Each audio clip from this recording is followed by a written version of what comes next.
عنکبوت قسط نمبر 58۔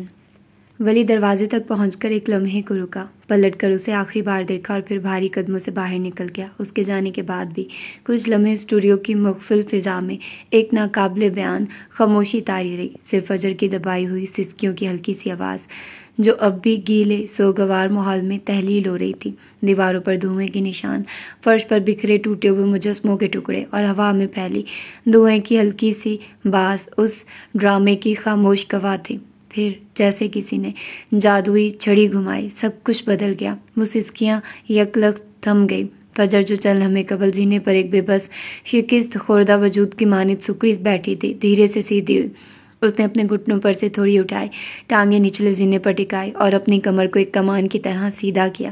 اس کی گردن میں ایک مغرور تناؤ ابھرا، چہرے پر ابھرنے والے تاثرات ناقابل فہم تھے، نہ دکھ، نہ خوف، نہ بے بسی، ایک عجیب سی سرد مہری تھی جو کسی طوفان کے بعد کے سناٹے کی یاد دلاتی تھی۔ اس نے اپنے دائیں ہاتھ کی شہادت کی انگلی آہستگی سے بلند کی اور اپنی پلکوں کی باڑ پر اٹکے ہوئے آخری آنسو کے موتی کو احتیاط سے چن لیا۔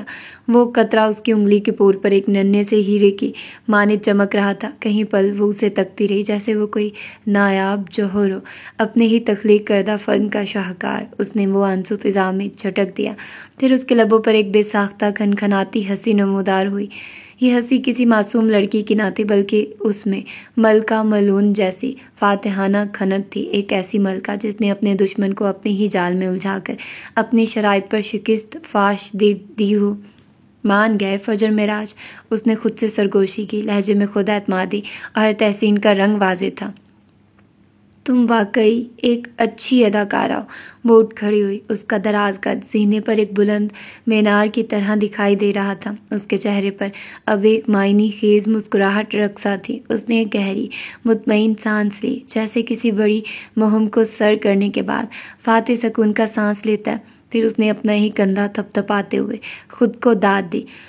وہ اب اعتماد سے زینے اتر رہی تھی، ہر قدم میں ایک نئی توانائی، ایک نئی طاقت تھی۔ جلے ہوئے کپڑے، دھوئیں کی سے لتھڑی دیواریں اور فرش پر بکھرے اس کے اپنے ہاتھوں سے بنائے کاسٹیومز کے ٹکڑے جو ابھی کچھ دیر پہلے اس کی بے بسی کا نوحہ پڑھتے محسوس ہو رہے تھے، اب اسے حیرت اور شاید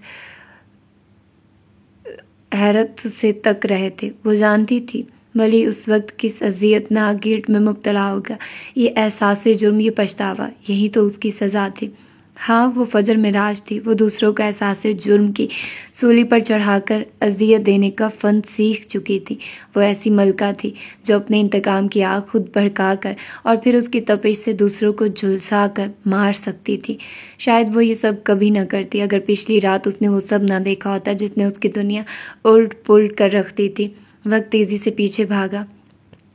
یہ سارا کے نکاح سے اگلی رات کی بات تھی۔ شہر کے سب سے مہنگے اور خصوصی ریسٹورانٹ کی مخملی فضا میں ایک خاص قسم کا سکوت چھایا ہوا تھا۔ یہ جگہ مشہور شخصیات اور پوش طبقے کے لیے مخصوص تھی، جہاں پرائیویسی کو اولین ترجیح دی جاتی تھی۔ مدھم روشنی، نفیس فرنیچر اور ہوا میں تیرتی ہلکی سی کلاسیکی موسیقی ایک پرتعیش ماحول بنا رہی تھی۔ اسی ریسٹورانٹ کے ایک کونے میں شیشے کی بڑی کھڑکی کے قریب رکھی گول میز کے گرد فجر اور فلک بیٹھی تھی۔ فلک نے ہی اسے یہاں مدعو کیا تھا۔ وہ اس وقت ایک سادہ ریشمی فراک میں ملبوس تھی جس کا رنگ گہرا نیلا تھا اور اس پر ہاتھ کی نازک کڑھائی تھی۔ اس کے گھنے گھنگریالے بال صفائی سے ایک چوٹیا میں گندھے ہوئے تھے جو اس کی کمر تک آ رہے تھے۔ اس کے برعکس فجر ایک سادہ مگر خوبصورت کاٹن کے سوٹ میں تھی، ہلکے آسمانی رنگ کا، جس پر سفید دھاگے کی نازک بیلیں بنی تھی۔ اس کے بال ایک سادہ سے جوڑے میں قید تھے، گردن میں ایک ہلکا سا اسکارف لپٹا ہوا تھا اور آنکھوں پر چشمہ جمع تھا۔ میز پر کافی کے 2 مگ دھرے تھے، لیپ ٹاپ پر کچھ کاغذات بکھرے ہوئے تھے جن پر ان کے آئندہ پروجیکٹ کے نوٹس درج تھے۔ وہ دونوں ایک ایسے تخلیقی منصوبے پر کام کر رہی تھی جسے فجر اپنے ذاتی پروجیکٹ کے طور پر پایۂ تکمیل تک پہنچانا چاہتی تھی۔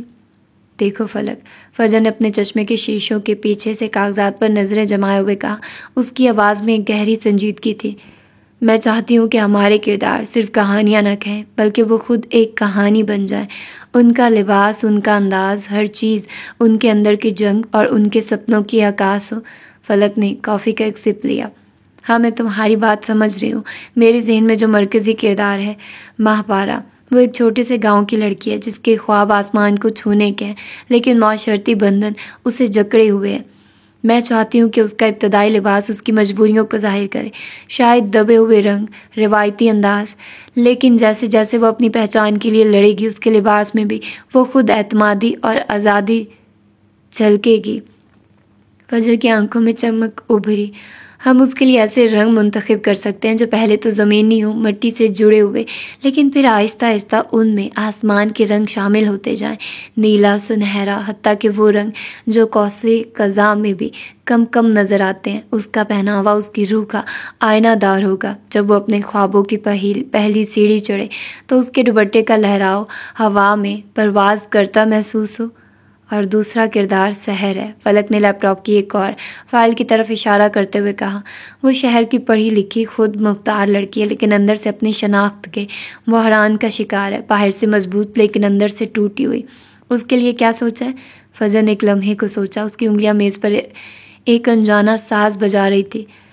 سحر کے لیے ہم جدید اور روایتی کا امتزاج دکھا سکتے ہیں، شاید تیز کٹ والے مغربی طرز کے لباس، لیکن ان میں کہیں نہ کہیں مشرقی ثقافت کی ایک جھلک، ایک ادھورا پن۔ رنگوں میں تضاد ہو سکتا ہے، گہرے اور ہلکے رنگوں کا کھیل جو اس کے اندرونی انتشار کی علامت ہو۔ اس کا لباس ایسا ہو جسے دیکھ کر لگے کہ وہ دنیا کو تو فتح کر سکتی ہے، لیکن خود سے ابھی جنگ جاری ہے۔ کمال ہے، فلک نے تحسین آمیز لہجے میں کہا، تمہارے پاس صرف رنگ اور کپڑے نہیں بلکہ کرداروں کی نفسیات کو سمجھنے کی بھی صلاحیت ہے۔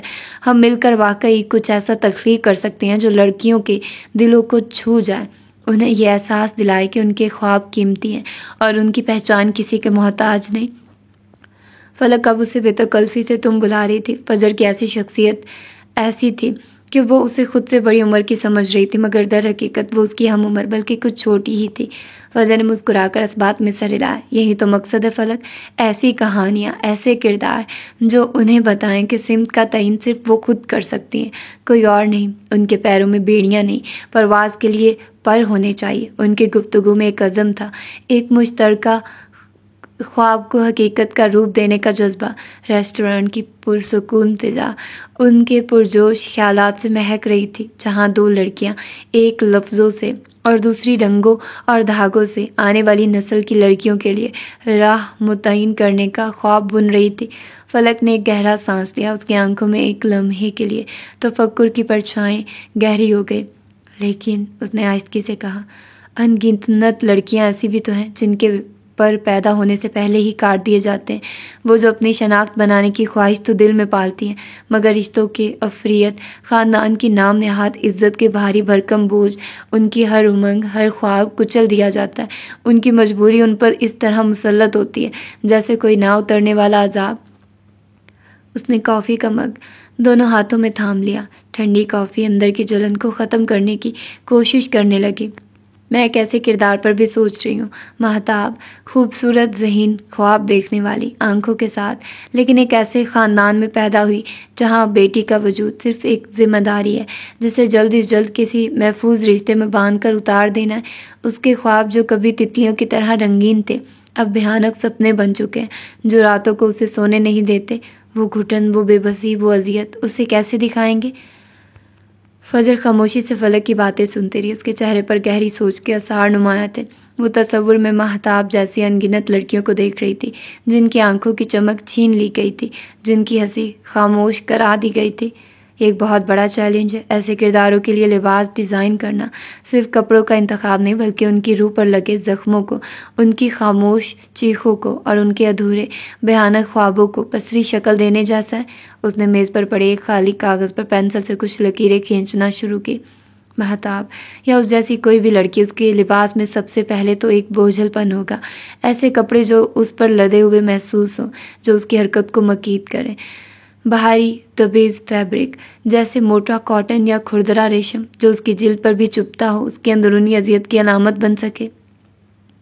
رنگ، وہ خود کلامی کے انداز میں بولی، رنگ ایسے ہونے چاہیے جیسے کسی نے خوشیوں کے سارے رنگ نچوڑ لیے ہوں، پھیکے بجھے ہوئے اداس رنگ، شاید میلاد سفید، دھواں دھواں سا سرمئی، یا پھر میلا سفید، دھواں دھواں سا سرمئی، یا پھر گہرے اداس نیلے اور بنفشی شیڈز جیسے رنگوں کے نشان ان رنگوں میں کہیں کوئی اچانک چھپتا ہوا رنگ بھی شامل کیا جا سکتا ہے، جیسے خون کا سرخ یا زہر کا سبز جو اس کے ڈراؤنے خوابوں کی طرف اشارہ کرے۔ فلک غور سے اس کی باتیں سن رہی تھی اور اس کی مجبوری، وہ جکڑن جو اسے اپنے ارد گرد محسوس ہوتی ہے۔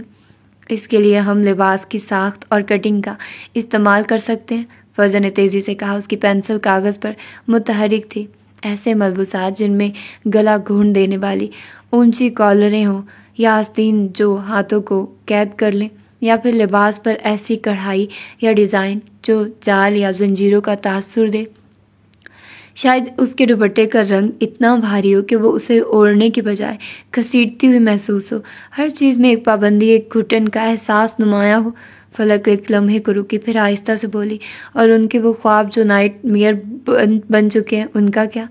اس کے لیے شاید ہم لباس کے اندرونی حصے میں کچھ کر سکتے ہیں۔ باہر سے لباس سادہ اور پابندیوں کی عکاس ہو، لیکن اس کی استر لائننگ یا شاید کوئی ادھورا مسخ شدہ خواب دیدہ منظر پرنٹ کیا جا سکتا ہے۔ کوئی ٹوٹا ہوا پرندہ، مری ہوئی تتلی، بکھرے ہوئے رنگ یا الجھے ہوئے دھاگے جو کبھی ایک خوبصورت تصویر بننے والے تھے۔ یہ ایک ایسا راز ہوگا جو صرف وہ جانتی ہے، یا شاید کبھی کبھار غیر ارادی طور پر جھلک جائے۔ اس کی داخلی ٹوٹ پھوٹ کا اشارہ دیتے ہوئے اس نے پینسل نیچے رکھی اور فلک کی طرف دیکھا۔ یہاں تک کہ لباس کی سلوٹ بھی ایسی ہو سکتی ہے جو اس کے جھکے ہوئے کندھوں، اس کی دبی ہوئی شخصیت کی عکاسی کرے۔ لباس ڈھیلا ڈھالا، بے ترتیب ہو سکتا ہے، جیسے اس نے اپنی ذات پر توجہ دینا چھوڑ دی ہو، یا پھر اتنا چست کہ اسے ہر سانس میں تکلیف کا احساس ہو۔ مقصد یہ ہے کہ جب کوئی اس کردار کو دیکھے تو لباس خود اس کی المناک کہانی بیان کر دے، بغیر ایک لفظ کہے۔ فلک کی آنکھوں میں تحسین کی چمک تھی۔ فجر، تم صرف لباس نہیں بناتی، تم احساسات کو کپڑوں میں ڈھالتی ہو۔ یہ واقعی بہت گہرا ہے۔ ان لڑکیوں کی اذیت کو اس طرح پیش کرنا کہ دیکھنے والے بھی اسے محسوس کرے، یہ ہمارے پروجیکٹ کو ایک نئی جہت دے گا۔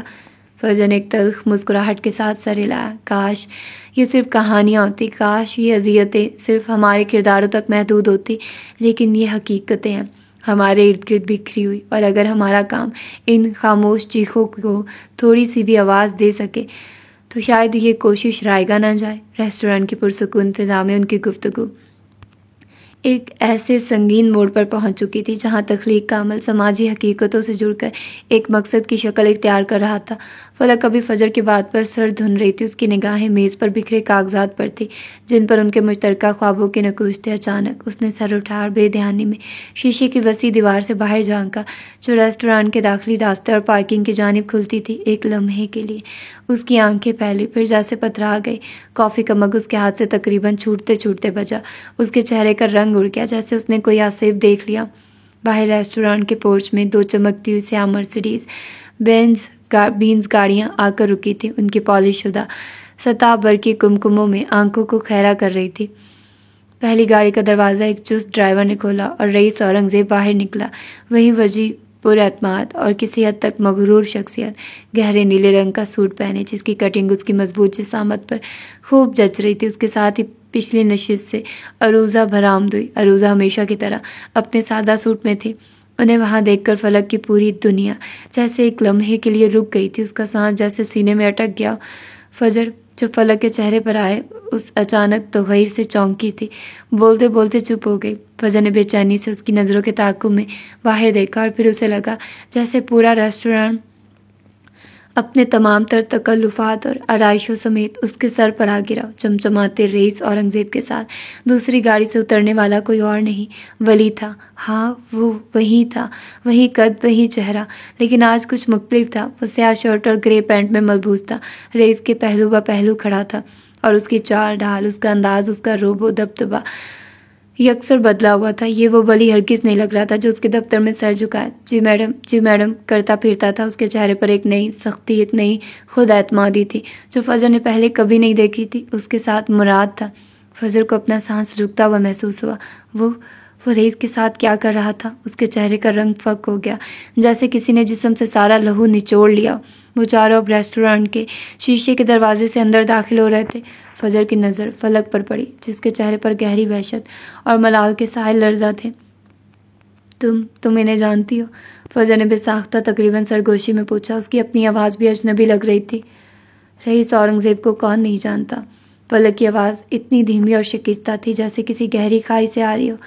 اور اس کے ساتھ جو ہیں ان کو جانتی ہو؟ فجر کا اگلا سوال ابھرا۔ دل میں ایک انجانہ خوف سر اٹھا رہا تھا۔ فلک نے بے دلی سے سر ہلایا۔ اس کے ساتھی ہوں گے؟ پھر جیسے اسے کچھ یاد آیا، وہ چونک کر فجر کی جانب متوجہ ہوئی۔ اس کی آنکھوں میں ایک واضح سوالیہ نشان تھا۔ فجر نے اس کی آنکھوں کا سوال پڑھ لیا۔ ایک تلخ گھونٹ اس کے حلق میں اٹکا۔ رئیس گروپ ہمارا وینڈر ہے، اس نے دھیرے سے بتایا۔ یہ سن کر فلک کے ہونٹ ہولے سے سکڑ گئے، لیکن پھر جیسے اس کے ذہن میں کوئی بتی جلی ہو، وہ تقریباً اچھل پڑی۔ اس کے ساتھ وہ لڑکا؟ اس نے ولی کی طرف اشارہ کیا جو اب رئیس کے ساتھ ریسٹوران کے عملے سے کچھ کہہ رہا تھا۔ میں نے اسے دیکھا ہے کہیں، شاید منار میں ہی۔ وہ بہت پرجوش تھی مگر آواز دھیمی رکھی جیسے کوئی بڑا راز فاش کر رہی ہو۔ فجر نے گہرا لرزتا ہوا سانس لیا۔ وہ میرا پی اے ہے۔ اس انکشاف پر فلک ساکت رہ گئی۔ اس کا کھلا منہ بند ہونے کا نام نہیں لے رہا تھا۔ تمہارا پی اے؟ وہ رئیس اورنگزیب کے ساتھ کیا کر رہا ہے؟ اس کی آواز میں حیرت اور تجسس کا امتزاج تھا۔ یہ موضوع اب ان دونوں کے لیے ذاتی دلچسپی کا باعث بن چکا تھا۔ فجر نے اپنی نظریں اس گروہ پر جما دی جو اب ریسٹورانٹ کے ایک زیادہ پرائیویٹ حصے کی جانب بڑھ رہا تھا۔ یہی تو پتہ لگانا ہوگا۔ اس نے کن اکھیوں سے فلک کو دیکھا۔ فلک اس کی بات اس کے لہجے میں چھپا ارادہ سمجھ چکی تھی۔ اس کے چہرے پر بھی اب ایک نئی سنجیدگی اور کچھ کر گزرنے کا عزم تھا۔ اگلے چند منٹوں میں وہ دونوں جیسے کسی خفیہ مشن پر مامور تھی۔ ریسٹورانٹ کے اس حصے کی جانب بڑھ رہی تھی جدھر وہ چاروں گئے تھے۔ فلک نے اپنی بڑی سی سن گلاسز آنکھوں پر جما لی تھی اور اپنے دوپٹے کو اچھے سے سر پر لپیٹ لیا تھا، چہرے کا بیشتر حصہ چھپاتا ہوا۔ فجر نے بھی اپنے اسکارف کو تھوڑی سے اوپر کرتے ہوئے اپنے کانوں اور ہونٹوں کو بڑی حد تک ڈھانپ لیا تھا۔ چشمہ تو اس کی آنکھوں پر پہلے ہی موجود تھا۔ اس وقت وہ دونوں کسی ماہر جاسوس کی طرح اورنگزیب مشن پر روانہ ہو چکی تھی۔ ریسٹورانٹ کے مختلف حصوں سے بکے اور آرائشی ستونوں کی اوٹ لیتی وہ بالآخر انہیں ڈھونڈنے میں کامیاب ہو گئی۔ وہ ریسٹورانٹ کے ایک نیم پرائیویٹ قدرے الگ تھلگ حصے میں ایک لمبی چوڑی میز کے گرد بیٹھے تھے۔ رئیس، ولی، عروضہ اور مراد کے علاوہ 3 مزید آدمی بھی وہاں موجود تھے جو حلیوں سے کاروباری اور سرکاری اہلکار لگ رہے تھے۔ فجر اور فلک نے پھولوں کے ایک بڑے گھنے بکے کے قریب پناہ لی، ایک ایسی جگہ جہاں سے وہ انہیں دیکھ سکتی تھی مگر خود نظروں سے اوجھل رہی۔ ان 3 نئے آدمیوں میں سے ایک کو فجر پہچانتی تھی۔ وہ کسٹمز کا ایک اعلیٰ افسر تھا۔ وہ کیا باتیں کر رہے تھے یہ تو اس فاصلے سے سننا ناممکن تھا، مگر ان کے چہروں کے تاثرات، ہاتھوں کی حرکات اور بیٹھنے کا انداز بتا رہا تھا کہ کوئی نہایت اہم اور سنجیدہ گفتگو جاری تھی۔ ولی رئیس کے دائیں جانب یوں بیٹھا تھا اور اس خود اعتمادی سے گفتگو میں حصہ لے رہا تھا جیسے وہ اس کا دست راست ہو، جیسے چھوٹا بھائی۔ اس کے چہرے پر وہ جھجک کہیں نظر نہیں آ رہی تھی جو فجر کے دفتر میں اس کی پہچان تھی۔ اس وقت وہ دونوں بھول چکی تھی کہ ان میں سے ایک بیسٹ سیلنگ مصنفہ تھی تو دوسری بیسٹ کاسٹیوم ڈیزائنر۔ اس وقت اورنگزیب کو سٹاک کرنا زیادہ ضروری کام تھا۔ فجر کے بھویں غصے اور حیرت سے سکڑی ہوئی تھی۔ ولی کو اس وقت اس جگہ رئیس اورنگزیب کے ساتھ اس اپنائیت سے دیکھ کر جو شدید منفی احساسات اس کے اندر اٹھ رہے تھے وہ انہیں فلک کے سامنے ظاہر نہیں کرنا چاہتی تھی، مگر کچھ تھا جو اس کے اندر چھن سے ٹوٹ گیا تھا، ایک اعتبار، ایک سادہ سا گمان جو شاید کچھ اور۔ وہ کچھ پل وہاں مبہوت کھڑی رہی، پھر خاموشی سے پلٹ گئی۔ ریسٹورانٹ کی پر رونق راہداریوں سے گزرتے ہوئے فلک کا دل جہاں رئیس کو دیکھ کر ایک گہرے پرانے دکھ کی گرفت میں تھا، وہیں فجر اندر ہی اندر سلگ رہی تھی۔ اس کا دل کر رہا تھا کہ وہ پورے ریسٹورانٹ کو آگ لگا دے اور ولی رئیس سمیت اسی آگ میں جل کر راکھ ہو جائیں۔ اس کے وجود میں ایک ایسی تباہ کن آگ بھڑک اٹھی تھی جو نہ جانے آگے کیا کیا جلانے والی تھی۔ اس کی آنکھوں میں اب وہ خواب نہیں تھے جو وہ فلک کے ساتھ بن رہی تھی، بلکہ ایک خطرناک انتقامی شعلہ رقصہ تھا۔ یہ تم نے اچھا نہیں کیا ولی اورنگزیب۔ اسٹوڈیو کی فضا میں ابھی تک دھوئیں کی ہلکی سی باس اور جلی ہوئی اشیاء کی بو رچی ہوئی تھی۔ فجر اب مکمل طور پر اپنے اصل روپ میں اس جلی ہوئی سلطنت میں کسی فاتح ملکہ کی طرح ٹہل رہی تھی۔ اس کے قدموں میں وہی اعتماد، وہی بے نیازی تھی جو کچھ دیر پہلے ولی کے سامنے ڈھونگ رچاتے ہوئے کہیں گم ہو گئی تھی۔ وہ اپنی تباہ شدہ تخلیقات، اد جلے کپڑوں، پگھلے ہوئے مجسموں اور سیاہ پڑی دیواروں کا جائزہ لے رہی تھی جیسے کوئی سپہ سالار جنگ کے بعد میدان کارزار کا معائنہ کرتا ہے۔ نقصان کا اندازہ لگانا اس کا مقصد نہیں تھا، بلکہ یہ اس کی فتح کا اعلان تھا۔ اس کے اندر جلتی انتقام کی آگ ابھی تک پوری طرح بجھی نہیں تھی، مگر اس نے ولی کو احساس جرم اور پچھتاوے کی ایک ایسی دہکتی آگ میں جھونک دیا تھا جہاں وہ شاید ہمیشہ قطرہ قطرہ سلگتا رہتا۔ یہی اس کی پہلی فتح تھی۔ انہیں لگتا ہے مجھے بیوقوف بنانا بہت آسان ہے، اس نے اپنے آپ سے ایک طنزیہ مسکراہٹ کے ساتھ کہا۔ اس کی آواز میں اب کوئی لرزش، کوئی خوف نہیں تھا، بلکہ ایک سرد فولادی کاٹ تھی۔ ولی اورنگزیب، تم نے خود اپنی اصلیت اگل دی۔ وہ ایک اجلے عورت کے مجسمے کے پاس رکی جس کا چہرہ کرب سے مسخ شدہ لگ رہا تھا۔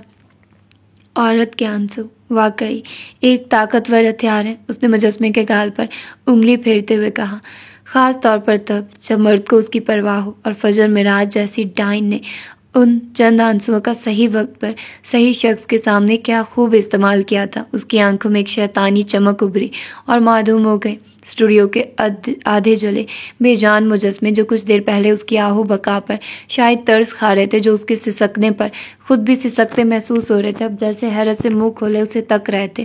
ان کے بے جان چہروں پر اگر تاثرات آ سکتے تو یقیناً ایک شدید ناگواری، ایک دھوکہ کھا جانے کا احساس ہوتا، مگر وہ فجر معراج تھی، وہ ڈائن جو محبت اور جذبات کے نام پر ایک بار پہلے ہی کاری ضرب کھا چکی تھی۔ تو کیا وہ یوں ہی کسی کے لیے اپنے قیمتی آنسو بہا دیتی؟ ہرگز نہیں۔ وہ جیسے ان مجسموں کے انکہے سوال کا جواب دے رہی تھی، محبت، جذبات، اعتبار، ان فضولیات سے اب میرا کوئی تعلق نہیں، یہ سب کمزوروں کے چونچلے ہیں۔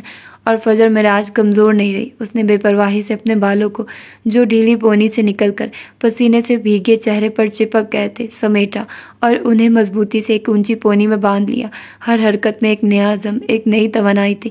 پھر اس نے دونوں ہاتھوں سے اپنے چہرے کو رگڑ کر صاف کیا، جیسے آخری آنسو کا آخری نشان بھی مٹا دینا چاہتی ہو، جیسے اپنے چہرے پر ایک نیا زیادہ سخت نقاب چڑھا رہی ہو۔ اونچی پونی کرتے ہوئے اس نے ایک گہری سانس لی، اور پھر چاروں جانب اسٹوڈیو کے ہر کونے، ہر جلی ہوئی چیز پر ایک گہری جائزہ لیتی نظر دوڑائی۔ اس کی آنکھیں اسکینر کی طرح ہر تفصیل نوٹ کر رہی تھی۔ یہ کسی نقصان کا افسوس نہیں تھا، بلکہ ایک نئی جنگ کے لیے میدان کا جائزہ تھا۔ یہ تو صرف شروعات ہے اورنگزیبس، اس نے دھیمے مگر خطرناک لہجے میں کہا۔ تم دونوں نے مل کر جال بنا تھا نا میرے لیے، اب دیکھنا اسی جال میں تم کیسے پھنستے ہو۔ اس کی آواز اسٹوڈیو کی جلی ہوئی دیواروں سے ٹکرا کر گونجی، اور اس گونج میں ایک ایسا عزم، ایک ایسی بے رحمی تھی جو کسی بھی طوفان کا پیش خیمہ ہو سکتی تھی۔ وہ اب کسی نئی چال، کسی نئے منصوبے کے لیے خود کو تیار کر رہی تھی۔ کچھ دیر بعد وہ منار سے باہر نکلی تھی۔ کار نے آگے بڑھ کر اس کی گاڑی کا دروازہ کھولا۔ بارش کی بوچھار سے ہر چیز بھیگی ہوئی تھی۔ رات کے اس پہر بارش کے قطرے برقی کمکموں پر جگمگ کر رہے تھے۔ وہ گاڑی میں بیٹھ گئی، گردن اونچی تھی، نظر ناک کی سیدھ میں۔ ولی صاحب کب گئے؟ اس نے شیشہ نیچے کرتے گارڈ سے پوچھا۔ نیا کیئر ٹیکر بھی وہیں بیٹھا تھا۔ پچھلے 1 گھنٹے سے وہ سڑک پر بارش میں بھیگتے رہے، ابھی کچھ دیر پہلے گئے۔ اس نے سن کر سر کو خم دیا۔ اندر جو بھی نقصان ہوا ہے صبح اس کی مرمت ہو جانی چاہیے۔ اس نے کیئر ٹیکر کو حکم دیا۔ جی میڈم، ہو جائے گا۔ وہ دونوں اس کی گاڑی کے قریب کھڑے تھے۔ فجر نے گہری سانس لی۔ اور جب تک میں اجازت نہ دوں ولی صاحب اندر نہیں آئیں گے۔ اس نے رخ موڑ کر ان دونوں کو دیکھا جن کے چہرے پر بیک وقت الجھن ابھری۔ ٹھیک ہے، اس نے تائید چاہی۔ جی میڈم ٹھیک ہے۔ وہ دونوں حکم بجا لائے تو فجر انہیں وہیں الجھا ہوا چھوڑ کر گاڑی لے کر منار سے باہر نکل گئے۔ اس کی گاڑی گیلی سڑک پر رواں دواں تھی، ٹائروں سے پانی کے چھینٹے اڑ رہے تھے۔ آسمان ابھی تک سرمئی تھا، لیکن بارش تھم چکی تھی۔ اس کی نظریں سڑک پر جمی تھی، چہرے پر وہی سرد پن تھا جو گیٹ پر گارڈ سے بات کرتے وقت تھا۔ ولی کے بارش میں بھیگتے ہوئے پیدل جانے کا خیال اسے کسی عجیب سی تسکین دے رہا تھا۔ اس نے گہری سانس لی اور کار کی کھڑکی تھوڑی اور نیچے کر لی۔ ٹھنڈی بھیگی ہوا اس کے چہرے سے ٹکرائی۔ اس کا دماغ تیزی سے کام کر رہا تھا۔ اورنگزیبس کو ایک ایسا سبق دینا ضروری تھا جو انہیں ان کی حدود یاد دلائے، اور یہ بھی بتائے کہ فجر کے فیصلوں کے آگے کسی کی نہیں چلتی۔ لیکن اس سب میں جو ایک جملہ اسے بار بار تنگ کر رہا تھا وہ ولی کا تھا، کیونکہ مجھے وہاں ہونا تھا جہاں ارسل تھا، تمہارے دل میں، مجھے وہاں ہونا تھا فجر۔ اس نے اس جملے کی تاثیر سے بچنے کے لیے گاڑی کی سپیڈ بڑھا دی۔ اندر تک لگی آگ ابھی تک بجھی نہیں تھی۔ لفٹ کا دروازہ ٹن کی آواز سے کھلا اور ولی اندر داخل ہوا۔ گرے پینٹ کے ساتھ سفید ڈریس شرٹ پہنے ہوئے تھا۔ اس کے ہاتھ میں ایک کاغذ تھا اور چہرہ بالکل سپاٹ، جبکہ اس کی گہری آنکھیں شعلے اگل رہی تھی۔ آفس میں اس وقت مراد اور عروضہ موجود تھے جو ایک میز پر بکھرے چند نقشوں کو دیکھ رہے تھے۔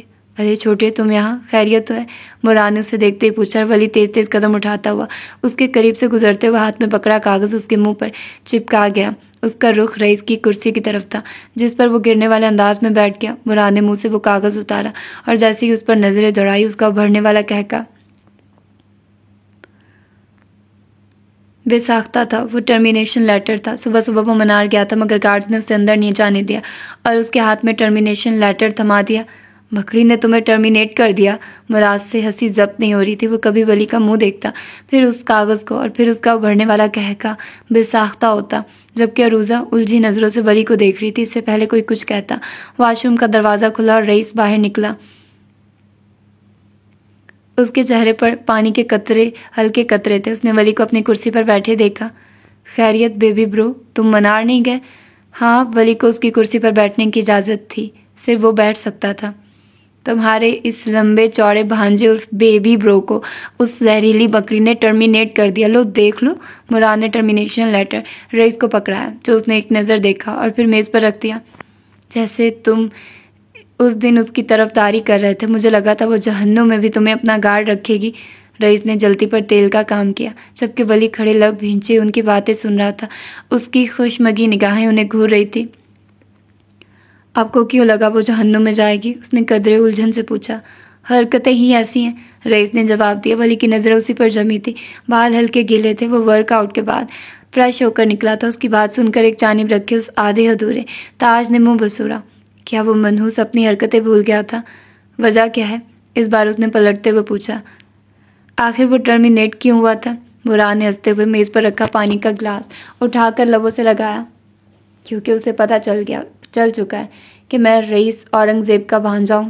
بھلے کے الفاظ پر پانی پیتے مراد کو اچھو لگا اور پانی کا فوارہ اس کے منہ سے پھوٹ پڑا۔ بیڑا غرق! رئیس نے گہری سانس لیتے میز پر پکڑے ان چند نقشوں اور پرنٹس کو دیکھا۔ تم سب نے کیسے سوچ لیا تھا کہ اس لڑکی کو بے وقوف بنایا جا سکتا ہے؟ عروضہ کی آواز ابھری۔ مراد کھانسنے لگا۔ پانی کے فوار نے اس کے سامنے رکھے نقشوں کو بھی تر کر دیا تھا۔ رئیس نے اپنی پیشانی پر ہاتھ رکھا اور عروضہ کی طرف دیکھا، جو اب بھی ولی کو گھور رہی تھی، جیسے اس کی باتوں پر یقین کرنا مشکل ہو رہا۔ کچھ تھا جو وہ چھپا رہا تھا، وہ جیسے منار میں فٹ ہو گیا تھا، وہ جیسے فجر کے لیے کام کرتا تھا۔ کچھ تھا جو عروضہ کو کھٹکتا تھا۔ تو تمہارا مطلب ہے فجر، جس نے تمہیں جہنم میں بھی گارڈ رکھنے کا سوچا ہوگا، اسے پتہ چل گیا کہ تم میرے بھانجے ہو؟ رئیس نے آہستہ سے پوچھا۔ اس کی آواز میں حیرت اور ہنسی کا ایک عجیب امتزاج تھا۔ دونوں ہاتھ کمر پر رکھے تھے، وہ سر جھکائے ہنسی ضبط کرنے کی کوشش کر رہا تھا۔ بھانجے کا چہرہ دیکھ کر اسے ہنسی ہی آ رہی تھی۔ ولی نے اپنی آنکھیں تنگ کی۔ اس کا چہرہ سپاٹ تھا مگر اندر ہی اندر ایک طوفان مچا ہوا تھا۔ میں نے تو پہلے ہی کہا تھا یہ آسان کام نہیں ہے۔ اس نے بس اتنا ہی کہا، جبکہ نظریں رئیس پر جمی تھی۔ وہ اس کے احساسات جانچنے کی کوشش کر رہا تھا۔ وہ بتانے آیا تھا کہ فجر کو پتہ چل چکا ہے ان کا آپسی رشتہ کیا ہے، مگر اس نے آدھا سچ بتایا تھا۔ پورا سچ وہ فجر کے علاوہ کبھی کسی کو نہیں بتا سکتا تھا۔ مجھے تو پہلے ہی پتا تھا کہ وہ اتنی آسانی سے نہیں پھنسے گی۔ اس کی آنکھوں میں ایک چمک ہے جو عام بے وقوف لڑکیوں میں نہیں ہوتی۔ عروضہ نے پھر سے کہا۔ وہ ان کی باتیں سن رہا تھا، جبکہ دماغ تیزی سے کام کر رہا تھا۔ منار تو اسے ہر صورت واپس جانا تھا۔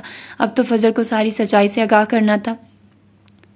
ہمارے ذاتی مسائل اپنی جگہ، لیکن وہ تمہیں ڈائریکٹ ٹرمینیٹ نہیں کر سکتی۔ رئیس اس بار اس کی جانب متوجہ تھا۔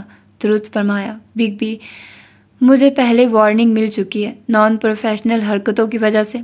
ولی نے کس قدر بےچارگی سے کہا تو مراد نے رخ موڑ کر اپنی ہنسی ضبط کی۔ ولی رئیس کو بگ بی کہتا تھا، اسے ماموں کہنا عجیب لگتا تھا، جبکہ نام لیا نہیں جاتا تھا۔ اس کا دبدبہ ہی ایسا تھا۔ مجھے یقین نہیں ہوتا، یہ تمہارے لیے سب سے مشکل کام تھا۔ پہلے تم 3 بار ریجیکٹ ہوئے اور اب ٹرمینیٹ ہو کر آ گئے ہو، عروضہ نے استزائیہ کہا، جبکہ رئیس ابھی تک الجھا ہوا تھا۔ ہنسی اس کے چہرے سے غائب ہو چکی تھی۔ ولی کا منار میں ہونا بہت ضروری تھا، اسے واپس کیسے بھیجا جائے؟ تمہارا کانٹریکٹ لیٹر کہاں ہے؟ اس بار اس نے سنجیدگی سے پوچھا تو ولی نے اپنے فون سے کانٹریکٹ سافٹ فارم میں ڈھونڈا اور اسے کھول کر رئیس کو سمایا۔ وہ اب غور سے اس کے کانٹریکٹ کو پڑھ رہا تھا۔ اس میں صاف لکھا ہے کہ یہ کانٹریکٹ 1 سال کا ہے، اس سے پہلے وہ لوگ تمہیں ٹرمینیٹ نہیں کر سکتے۔ رئیس نے نظریں اٹھا کر ولی کو دیکھا۔ کیا وہ جانتا نہیں تھا؟ پتا ہے، اس نے کہا، سوائے اس کے کہ اگر تم پر کوئی قانونی کارروائی ہو تو تمہیں ڈائریکٹ ٹرمینیٹ کیا جا سکتا تھا، ورنہ 1 مہینے کا نوٹس کمپنی تمہیں دے گی۔ اس نے ولی کا موبائل میز پر رکھ دیا۔ واپس جاؤ، تمہارا وہاں ہونا بہت ضروری ہے۔ اس بار وہ سنجیدہ تھا۔ ولی نے گہری سانس لی۔ ہاں، واپس تو اسے بھی جانا تھا۔ وہ رئیس کی کرسی سے اٹھ کھڑا ہوا۔ عروضہ کی نگاہیں ابھی بھی اس پر جمی تھی۔ کیا اسکین کر رہی ہو ربارٹ؟ ولی کے اچانک سوال نے اسے ٹھٹکنے پر مجبور کیا۔ جاننے کی کوشش کر رہی ہوں، آخر تمہارے ذہن میں کیا چل رہا ہے؟ رہنے دو، نہیں جان پاؤ گی۔ وہ اس کے قریب رکتے ہوئے ہولے سے مسکرایا اور پھر گزر گیا۔ لفٹ کے قریب رک کر اس نے مڑ کر تینوں کو دیکھا جو اپنی اپنی جگہ کھڑے اسے ہی دیکھ رہے تھے، جیسے وہ جہنم کا ٹکٹ کٹوا چکا ہو۔ میرے لیے دعا کرنا ساتھیو، اس نے کس قدر بے چارگی سے کہا۔ خدا تمہارے درجات بلند کرے۔ مراد نے ہاتھ اٹھا کر دعا دی۔ عروضہ کی جانچتی نگاہیں اسے دیکھتی رہی، جبکہ رئیس کا اعتماد اس سے جڑا تھا۔ وہ ان تینوں کو وہیں چھوڑ کر لفٹ میں داخل ہو گیا۔ اسے منار واپس جانا تھا۔ اس نے لیپ ٹاپ کی اسکرین پر نظریں جمائے رکھی، جہاں ایڈنبرا کی روشن صبح نیل اور نسا کے چہروں کو منور کر رہی تھی۔ لعنت ہو تم پر ولیم جوزف، نیل کی آواز اسپیکر سے پھٹی، اتنی بلند کہ ولی کو لگا کمرے میں کوئی تیسرا شخص موجود ہے۔ تمہارے لیے، صرف تمہارے لیے ہم نے وہ پاکستانی لباس پہن کر ایک روایتی پوز بنوا کر فوٹو شوٹ کروایا، اور تم کیا منہ لے کر آئے ہو، ٹرمینیٹ ہو کر؟ سیریسلی؟ نیل کے چہرے کے زاویے غصے اور مایوسی سے بگڑ چکے تھے۔ اس کے سنہرے بال ماتھے پر بکھرے ہوئے تھے اور سیاہ آنکھوں میں شکایتوں کا سمندر ٹھاٹھے مار رہا تھا۔ 3 بار ریجیکٹ ہوئے، چلو وہ برداشت کیا، لیکن سیدھا ٹرمینیٹ؟ تمہیں اندازہ بھی ہے کہ تم نے جوزفس کی ناک کٹوا دی ہے؟ اس کی دھواں دھار تقریر جاری تھی، جبکہ بلی خاموشی سے اس کی جھاڑ سنتا رہا۔ اس کا چہرہ سپاٹ تھا، مگر اندر ایک طوفان برپا تھا۔ نسا جو اب تک ہلکے سے مسکرا رہی تھی، اب اس کی مسکراہٹ بھی غائب ہو چکی تھی۔ اس کی آنکھوں میں ولی کے لیے تشویش کی لہریں ابھرنے لگی۔ نسا نے اسے میسج کر کے حال احوال پوچھا تھا، جس پر ولی نے بتایا کہ وہ ٹرمینیٹ ہو چکا ہے، اور پھر کیا 5 منٹ کے اندر اندر ایڈنبرا سے فون آ چکا تھا۔ میں سب ٹھیک کرنے کی کوشش کر رہا ہوں۔ اس کی آواز میں تھکاوٹ اور بے بسی نمایاں تھی، مگر یہ اتنا آسان نہیں جتنا تم سمجھ رہے ہو۔ اس کا بھروسہ ٹوٹا ہے، بری طرح ٹوٹا ہے۔ وہ اب مجھ پر، میرے کسی لفظ پر یقین نہیں کرے گی۔ وہ واقعی پریشان تھا۔ اس پریشانی میں اس کے چہرے پر موجود نشان مزید گہرا اور نمایاں لگ رہا تھا، جیسے اس کے اندر کی ٹوٹ پھوٹ کا عکس ہو۔ نسا اسے ٹکٹکی باندھے دیکھتی رہی۔ اس کی آنکھوں میں الجھن تھی، بھائی کے لیے گہری ہمدردی اور شاید کچھ سمجھنے کی کوشش۔ اس کے چہرے کی وہ ہلکی سی مسکراہٹ تو کب کی تحلیل ہو چکی تھی۔ پھر اس کی آواز کمرے کی خاموشی میں گونجی، ولیم۔ اس نے بالکل ویسے ہی پکارا تھا جیسے وہ ہمیشہ پکارتی تھی۔ اس آواز میں ایک مان تھا، ایک اپنائیت تھی جو ولی کے اندر تک اتر گئی۔ اس نے سر اٹھا کر نسا کو دیکھا، جو اسکرین کے دوسری طرف سے اسے زندگی کا ایک اہم سبق سکھانے والی تھی۔ یہ بات سمجھنے کی کوشش کرو کہ وہ تمہاری بیوی ہے۔ تم لوگوں کی شادی جن بھی حالات میں ہوئی ہو، چاہے وہ تمہیں سخت ناپسند کرتی ہو، دل سے قبول نہ کر پائی ہو، لیکن ایک بیوی ہونے کے ناطے لاشعوری طور پر ہی صحیح، اس کے دل کے کسی نہ کسی کونے میں تم سے کچھ امیدیں، کچھ توقعات ضرور وابستہ ہیں۔ یہ فطری ہے۔ نسا اپنی عمر سے کہیں زیادہ سمجھدار ہو چکی تھی۔ اپنی زندگی میں ہوئے اس حادثے کے بعد جس نے اس سے اس کی بے فکری چھین لی تھی، وہ بہت بڑی، بہت پختہ ہو گئی تھی۔ اسے جیکب کبھی پسند نہیں تھا، مگر جب شادی ہوئی تو ایک عام لڑکی کی طرح جیکب سے کچھ توقعات باندھ لی تھی، جن کا جیکب نے بڑے بے رحمانہ طریقے سے خون کیا تھا۔ وہ جانتی تھی کہ امیدوں کا ٹوٹنا، بھروسے کا بکھرنا کیسا ہوتا ہے۔ تم چاہتے ہو وہ تم پر بھروسہ کرے؟ نسا نے ایک لمحے توقف کیا۔ تو اس کے ساتھ رہو جو تم اصل میں ہو۔ باقی دنیا کے سامنے چاہے تم ایک سخت دل، سخت جان، ناقابل شکست انسان بنے پھرو، مگر حقیقت تو یہی ہے نا کہ تم اندر سے ایک نہایت صاف دل اور ہسمکھ انسان ہو۔ وہ ولیم کہاں گیا جس نے اپنی بے ساختہ باتوں اور احمقانہ حرکتوں سے ہمیشہ ہمیں ہنسایا تھا؟ تمہارا دل تو شیشے کی طرح صاف ہے ولیم، اس میں کوئی میل نہیں، کوئی قدروت نہیں ہے۔ اس نے گہری سانس لی۔ تمہیں فجر کے سامنے کوئی سگما میل بننے کی، کوئی مصنوعی خول چڑھانے کی ضرورت نہیں ہے۔ اس کے سامنے بالکل ویسے رہو جیسے تم ہو، شیشے کی طرح صاف شفاف۔ جب وہ اپنا اصلی خوبصورت عکس تمہارے اندر دیکھ لے گی نا، تو وہ خود بخود تم پر بھروسہ کرنے لگے گی۔ ولی اس کی باتیں انتہائی غور سے سنتا رہا۔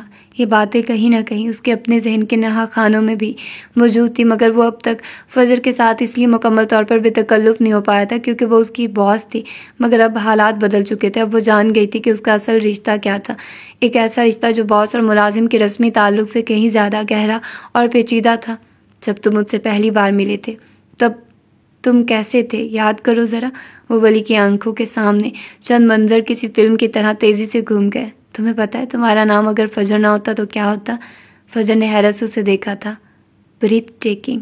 اسے اپنے وہ منہ پھٹ بے دھڑک کمنٹس یاد آئے تو چہرے کی وہ مصنوعی سختی جو اس نے خود پر طاری کر رکھی تھی آہستہ آہستہ کم پڑنے لگی۔ ایک نہایت ہلکی سی، تقریباً ناقابل دید مسکراہٹ اس کے لبوں پر ابھری۔ وہ واقعی ایسا تھا، بے تکلف، منہ پھٹ مگر صاف کو۔ نسا کی آواز نے اسے پھر چونکایا۔ تمہیں اسے وہ ماحول دینا ہے جہاں اس کی وہ مضبوط، میسی میسکیولائن انرجی جو اس نے زمانے سے لڑنے کے لیے خود پر طاری کر رکھی ہے تمہارے سامنے خود بخود دم توڑ دے اور اس کی اصل فیمینائن انرجی ابھر کر سامنے آئے. وہ تم سے لڑے بحث کرے روٹھے گلے شکوے کرے جو دل میں ہے فوراً کہہ دے بنا کسی جھجک کے. اور یاد رکھنا ایسی لڑکیاں جن کی پہچان جن کی شخصیت زخموں سے بنی ہو جنہیں حالات نے وقت سے پہلے بڑا کر دیا ان کی وہ چھپی ہوئی فیمینائن انرجی اتنی جلدی اتنی آسانی سے باہر نہیں نکلتی. اس کے لیے صبر چاہیے محبت چاہیے اور سب سے بڑھ کر خلوص چاہیے. وہ واقعی اس کی بہن تھی اور ایک عورت ہونے کے ناطے ایک دوسری عورت کی نفسیات کو اس کی پیچیدگیوں کو سمجھنے میں اپنے بھائی کی مدد کر رہی تھی. وہ جانتی تھی کہ بھروسہ ٹوٹنا کیسا ہوتا ہے دھوکہ ملنا مسترد کیا جانا کیسا محسوس ہوتا ہے. وہ خود ایک صاف دل حساس لڑکی تھی جس نے زندگی کی تلخیوں کو قریب سے دیکھا تھا. یاد رکھنا ولیم عورت تب تک کسی مرد پر مکمل بھروسہ نہیں کرتی جب تک اسے اس مرد کی ذات میں اس کے کردار میں اسے اپنا ہی کوئی نہ کوئی مثبت عکس نظر آنا شروع نہ ہو جائے. تمہیں اس کے لیے ایک شفاف آئینے جیسا بننا ہوگا. وہ تمہاری بیوی ہے تمہاری شریک حیات تمہاری رازدار.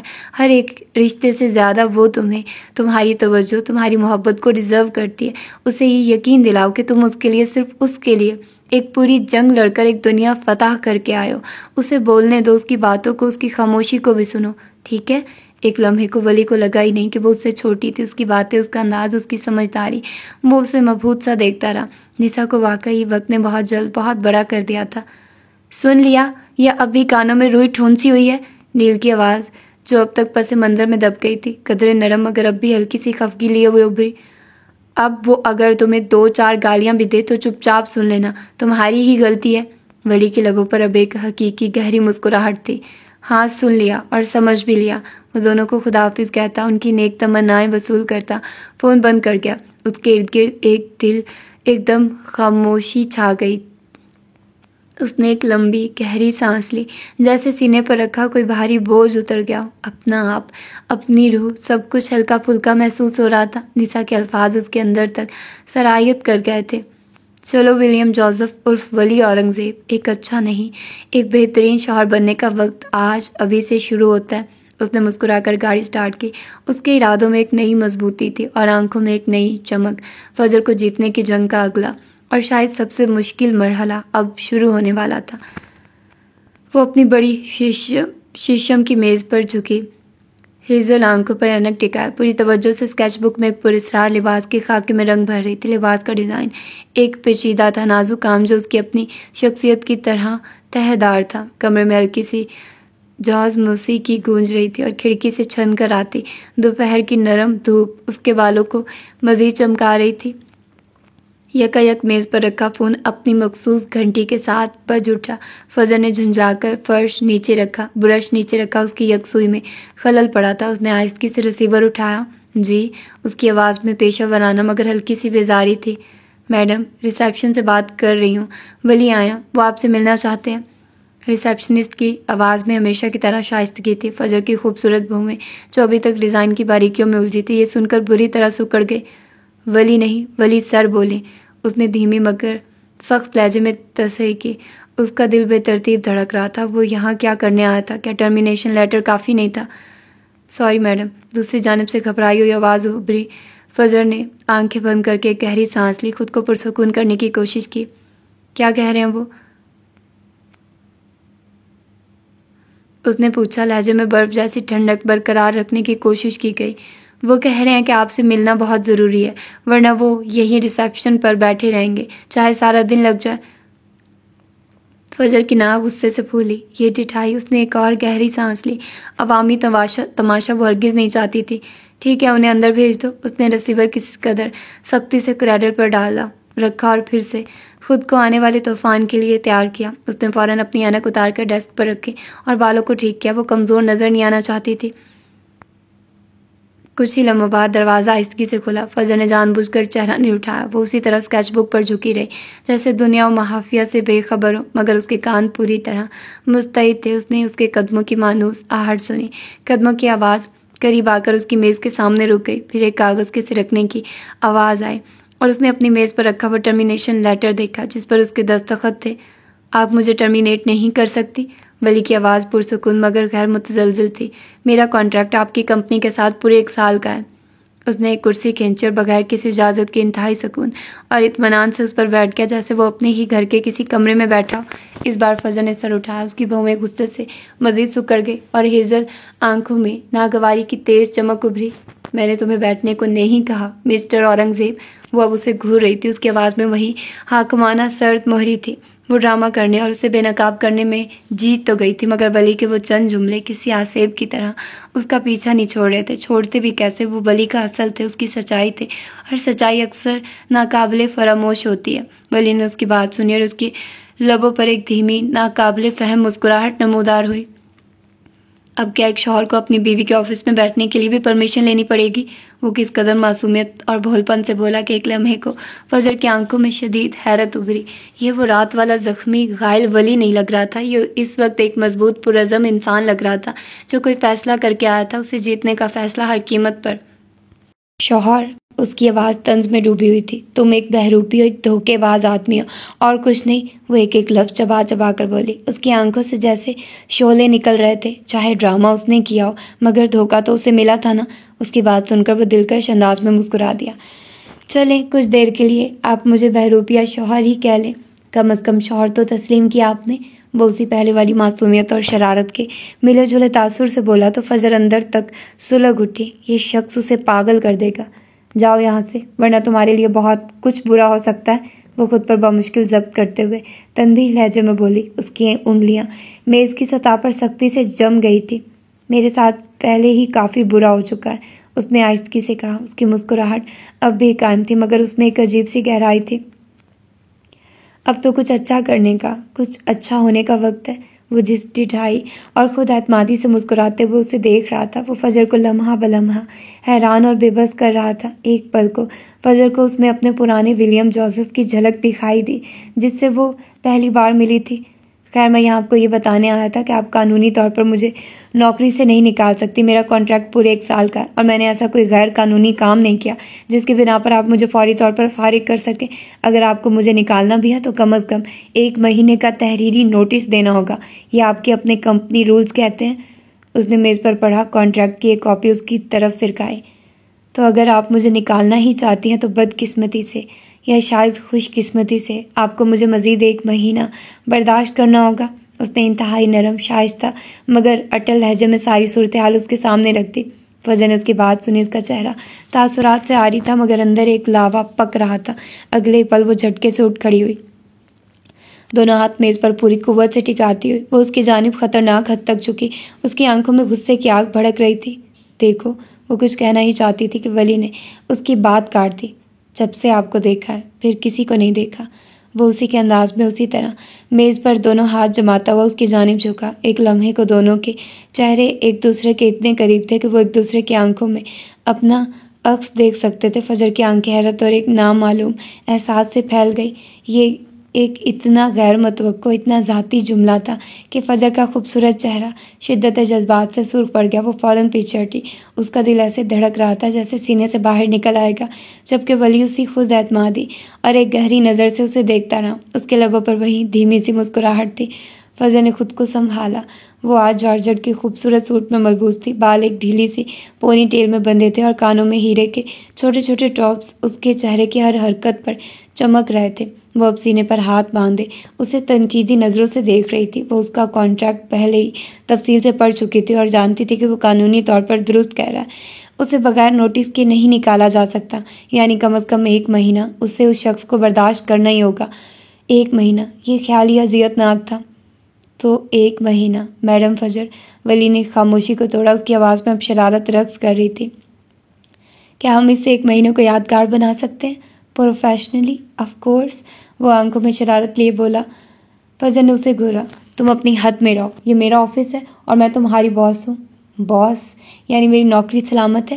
وہ سوالیہ نظروں سے بولا. فجر نے کچھ کہنے کے لیے منہ کھولا مگر الفاظ جیسے حلق میں اٹک گئے. اس شخص کا یہ روپ اسے اندر تک جھنجھوڑ رہا تھا. ویسے ولی نے بات جاری رکھی. اس کی نظریں فجر کے اسکیچ بک پر جم گئی. یہ ڈیزائن بہت خوبصورت ہے, بالکل آپ کی طرح پیچیدہ, نازک, تہہ دار اور بریتھ ٹیکنگ.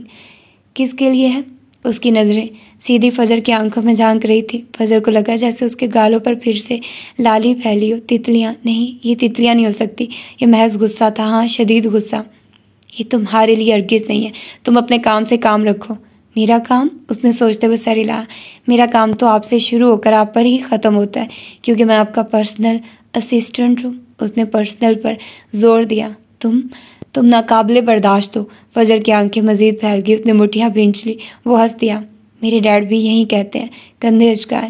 اس کے چہرے پر فاتحانہ مسکراہٹ تھی۔ اور آپ کو مجھے مزید 30 دن برداشت کرنا ہے۔ کون جانے، شاید اس مہینے کے آخر تک آپ کو میری یہ ناقابل برداشت خوبی ہی پسند آنے لگے۔ وہ پورے دل سے مسکرایا۔ خیر، میں باہر ہوں، جب کوئی کام ہو تو بتا دیجیے گا۔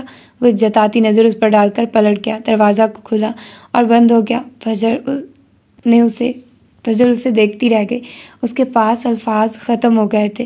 اس کا دماغ سن ہو رہا تھا۔ ایک مہینہ اس بہروپیے ناقابل برداشت اور اب انتہائی ڈھیٹ شوہر کے ساتھ۔ یہ ایک مہینہ قیامت سے کم نہیں ہوگا۔ وہ پلان بنا سکتی تھی، ڈرامے کر سکتی تھی، بدلے بھی لے سکتی تھی، مگر یہ کیا تھا؟ وہ یوں آ کر اس پر حق کیسے جتا سکتا تھا؟ وہ اس کی باس تھی، لیکن وہ تو شوہر بن کر آ گیا تھا۔ اب اس سے کیسے لڑا جائے؟ وہ گہری سانس لیتے کرسی پر بیٹھ گئی۔ دماغ بند ہو چکا تھا۔ تو یہ تھی اس کی آج کی ایپیسوڈ۔ فرسٹ آف آل ہم بات کرتے ہیں کہ فجر جس طرح سے ڈرامہ کر رہی تھی اس کے روپ کو سامنے لانے کے لیے اس نے اس کو ریگریٹ دینے کی پوری کوشش کی، اور اس کا ڈرامہ کسی حد تک کامیاب بھی رہا۔ مطلب وہ ایک سوچے سمجھے، وہ کیا کہتے ہیں، پلان کے تحت یہ سب کچھ کرتی ہے۔ وہ جیسے اس کو جا کر ان دونوں کو دیکھتی ہے، فلک اور وہ دونوں، تو اس طرح سے یہ کہانی بہت اچھی ہو جاتی۔ سٹوریز تب مزے کی ہوتی ہے جب سارے پازیٹیو کریکٹر ایک ساتھ مل کر ساتھ چل رہے ہوتے ہیں، تو تب مزہ آتا ہے۔ جیسے ولی اور رئیس ایک دوسرے کے ساتھ ہو گئے، اور دوسری طرف فلک اور کیا اس کا نام ہے، وہ میڈم فجر، وہ دونوں ایک دوسرے کے ساتھ ہو گئی ہیں، تو وہ بہت مزے کا تھا، کیوٹ بھی تھا۔ وہ جیسے جس طرح سے ان کو سٹاک کر رہی تھی، مجھے وہ سین یاد آ گیا جنت کے پتے کا، جب وہ سٹاک کر رہی ہوتی ہیں، جب وہ جہان کو سٹاک کر رہی ہوتی ہے اور وہ پکڑی جاتی ہے۔ وہ کیوٹ تھا، بہت کیوٹ تھا۔ تو خیر وہ اسی طرح کا وہ مجھے سین لگا۔ دین اس کے بعد کون سا سین آتا ہے، اس کے بعد پھر ولی کا سین آتا ہے کہ وہ اپنے ماموں کے آفس میں جاتا ہے، وہاں پر وہ بڑا کیوٹ تھا بیبی ولی۔ وہ تھوڑا سا تھوڑی عجیب ساؤنڈ کر رہا تھا، لیکن خیر وہ اس کا ماموں تھا تو وہ اس کے لیے تھا۔ وہ اس کی چیئر پر جا کر بیٹھتا ہے، تو مطلب وہ اس کا ایک طرح سے کافی زیادہ وہ اس پر حق جتا رہا ہے۔ دین مطلب وہ چیزیں کیوٹ لگتی ہیں۔ عروضہ اس کو اسکین کر رہی ہے، کیونکہ وہ اس کا کریکٹر ہی ایسا ہے کہ وہ ہر ایک چیز کو تھوڑا دیکھتی رہتی ہے، تو پھر جو رائٹر ہے وہ اسی وے سے ہر کریکٹر کو بیان کرتا ہے، ٹھیک ہے۔ اس کے بعد پھر وہ اس کے جو اپنے وہ گھر والوں سے مطلب نیسا سے بات کرتا ہے۔ نیسا بہت اچھے سے اس کو سمجھاتی ہے کہ تم ویسے رہو جیسے تم ہو، تمہیں ضرورت نہیں ہے، اگر تمہاری اصلیت اس کے سامنے آ گئی ہے تو تم اب بالکل ویسے ریئیکٹ کرو جیسے تم اس سے پہلے ملے تھے، بالکل ویسے بن جاؤ۔ وہ اچھا اس کو مشورہ دے رہی ہے، اور بالکل اس نے ٹھیک بھی کیا۔ اور جس طرح سے پھر وہ اس کے آفس میں جاتا ہے اور پھر اس سے باتیں کرتا ہے، تو وہ تھوڑا ان ایکسپیکٹڈ ہوتا ہے فجر کے لیے کہ اس نے سارا کچھ سوچا تھا، مطلب اس طرح سے اس نے نہیں سوچا کہ وہ شوہر، اور پھر وہ ایک جملہ کہ وہ اپنے پرانے ولی جیسا وہ بن کر آتا ہے، اس کے پرانے شوہر جیسا۔ خیر اب بہت زیادہ انٹرسٹنگ ہونے والی ہے اگلی ایپیسوڈز، اور دیکھنا یہ ہے کہ ہوپ فلی کہ یہ ساری چیزیں پازیٹیو ہو۔ بس مجھے ایک ہی چیز کا ڈر رہتا ہے، لڑیں مریں سب کچھ کریں، مرنا نہیں چاہیے، کسی کردار کو مرنا نہیں چاہیے۔ میں جب کوئی مرتا ہے نا یار، یہ بس ان میں سے کسی کو نہیں مرنا چاہیے، باقی جو مرضی ہو۔ لیکن جیسے کہ نور راجپوت کا سلفائڈ ناول ہم نے پڑھا تھا، اس میں اس نے مین ایک سائڈ کریکٹر کو مار دیا تھا، شام آئی تھنک سو، اس کو مارا تھا، تو تب بھی میں بہت زیادہ روئی تھی۔ اور جس طرح سے جنت کے پتے میں خدیجہ مر جاتی ہے، اور جس طرح سے مالا میں تو خیر وہ مر ہی جاتی ہے ساری کی ساری بندی مطلب ہیروئن ہی مر جاتی ہے یار۔ اور ان کی جو کیمسٹری تھی نا ماہر، اور وہ مجھے نہیں بھولتی، کیا ان کی نمرا نے کیا کیمسٹری ڈیولپ کی تھی دونوں کے درمیان، دیٹ واز ویری کیوٹ۔ مطلب پڑھنے میں مزہ آتا ہے اور پھر سمجھنے میں بھی مزہ آتا ہے۔ آخری ڈیز ان کے بہت پیارے تھے، وہ ایک دوسرے کو جیسے سمجھتے تھے، بن کہے سمجھ آتے تھے، اور وہ ایک دوسرے کو جیسے باتوں باتوں میں لاجواب کرتے تھے نا یار، دیٹ واز کیوٹ۔ اور اب اب دیکھتے ہیں کہ کیا ہوتا ہے، اور آپ لوگ بھی بتائیے گا۔ ملتے ہیں اس کی اگلی ایپیسوڈ میں، اپنا ڈھیر سارا خیال رکھیے گا۔ اللہ حافظ۔